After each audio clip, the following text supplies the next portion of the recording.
কিভাবে সে তার পাপের প্রায়শ্চিত্ত করতে পারবে যদি সে না জানে সে তার পূর্বজন্মে কি পাপ করেছে। দয়া করে বলুন, একজন মানুষ কিভাবে জানবে তার পূর্বজন্ম কেমন ছিল?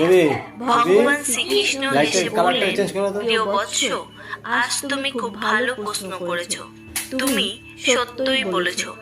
পূর্বজন্মের রহস্য খুবই সূক্ষ্ম এবং সহজ।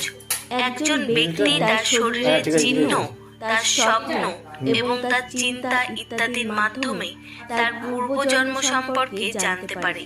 হে দেবর্ষি, সেই লক্ষণ ও উপসর্গের কথা বলার আগে একটা প্রাচীন কথা বলবো।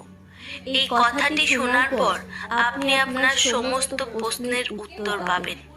অতএব হে দেবর্ষি, এই কথাটি মনোযোগ সহকারে শুনুন, কারণ অর্ধেক জ্ঞান